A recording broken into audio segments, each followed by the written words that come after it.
Mbola olana ara-piarahamonina ihany no hoentiko aminao amin'izao ariva izao indrindra ho an'ireo izay nanana petrabola atao amin'ny Haut-Iva Boeny tany Mahajanga satria mbola tsy miravina izany olana izany ka niditra tsehatra mihitsy ny filoha nasionaly ny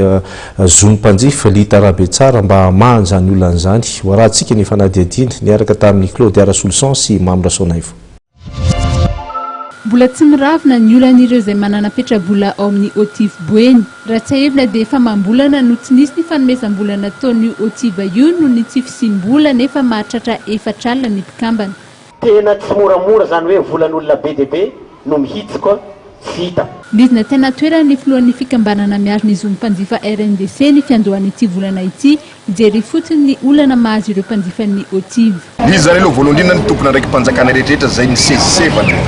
tany Antananarivo dia nanome tompo fa anampy amin'ny famerenana ny vola amin'ny fotoana fohy indrindra. Zay zany aloha ny zavatra anankiray ngeza be ary isaorana ny fandraisana an'ireo délégation ireo satria fantatsika hoe rehefa miakatra Antananarivo ny olona sahirana amin'ny hébergement na séjour any Antananarivo dia natao zay namaika ny onana tamin'ireo tompona ndraiky isan'ambaratongana nanombo tany président Sénat, ny ministre ny finance, ny premier ministre, ny CSBF, CNFI, CNFMI sy ny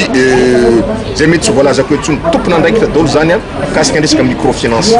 niona tamin'ireo ary nanome baiko mihitsy nanome hevitra mihitsy atao primature hoe atsoko ny tompona ndraiky dia zao tereko amerina ny vola hitady lalam-bola hainga namerena an'ireo volan'ireo olona reo. Ny antony dia tsotra fantatsika efa matona metraka vola aloha mba te hiavitra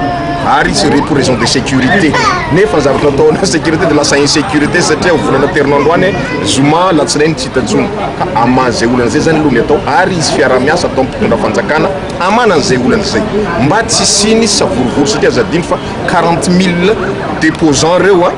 raha mamelo olona 10 fotsiny dia atao hoe